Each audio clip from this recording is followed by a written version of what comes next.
He never thought much about the way he slept. There were no rituals, no fixed number of pillows, no patterns etched into his habits, just the quiet surrender to exhaustion and the slow drift into unconsciousness that every night brought. The bed was big enough for two, though it had been years since anyone else had occupied it, and the left side remained untouched, or so he assumed, until one morning, without thinking, he reached for the alarm and noticed the fabric beneath his hand was not as smooth as it should have been.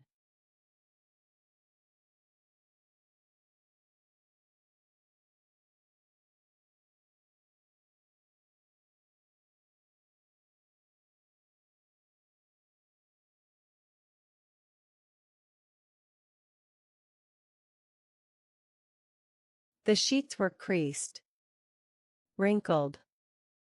Not heavily, but just enough to suggest pressure, weight, a body having been there. And when his fingers slid across the mattress, he felt it, warmth. Not residual heat from his own restless shifting. No, it was specific, concentrated, like someone had just gotten up minutes before. He sat still for a while, hand resting on the spot, heart beating a little slower, not yet afraid, only uncertain.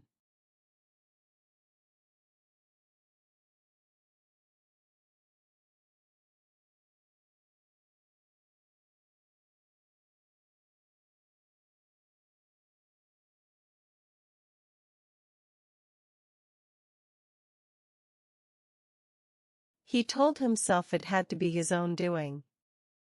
Maybe he had rolled over more than he remembered. Maybe the blanket had bunched and held some heat. Memory, after all, is a faulty narrator, and dreams, if they were dreams, had been strangely lucid of late. Still, the next night, he made sure to fall asleep carefully positioned on his side of the bed, body close to the edge, arms curled inward, leaving the left side untouched.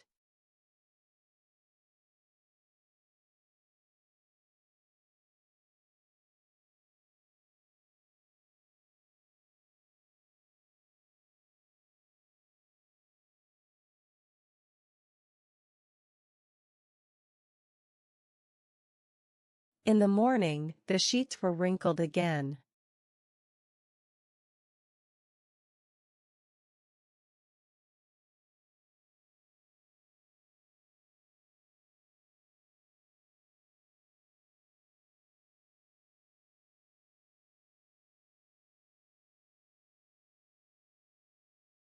Not messily.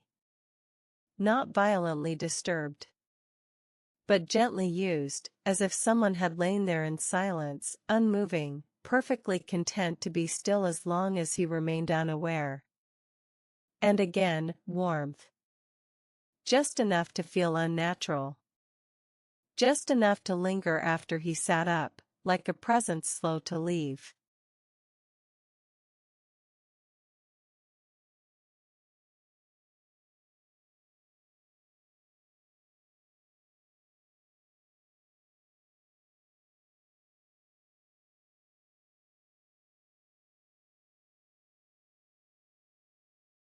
He stopped dismissing it by the third morning. It wasn't an animal, not unless a cat could tuck itself in and lie still for hours.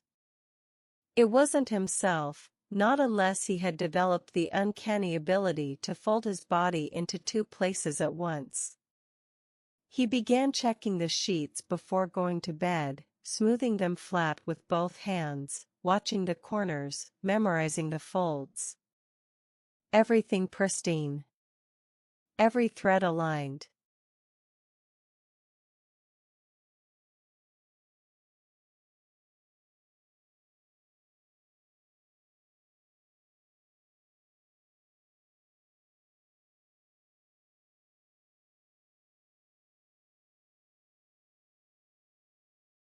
But still, the mornings arrived with soft dents in the mattress, and the unmistakable warmth of someone who shouldn't be there.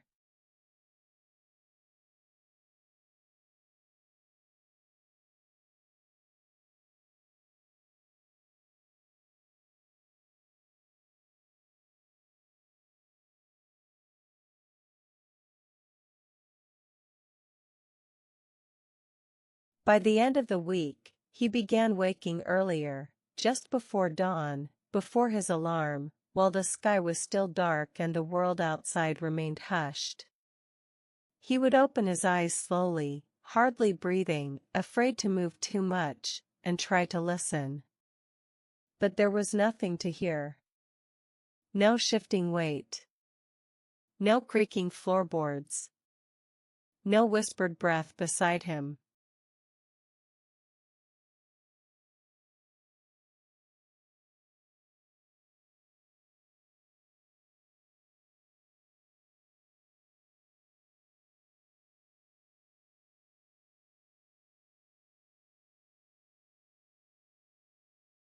Only the steady realization that he no longer felt alone in that room.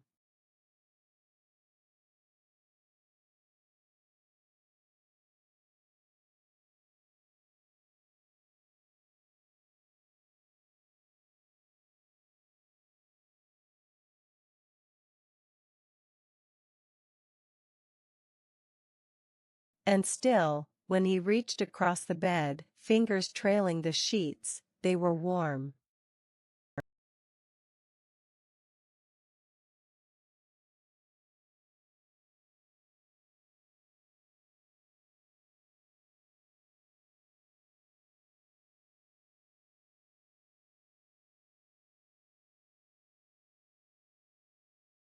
He began to sleep less, not because he chose to, but because something inside him had started to resist the idea of unconsciousness, like every night was an invitation sent not to rest, but to surrender to something that waited beside him, watched him with invisible eyes and breathed without lungs.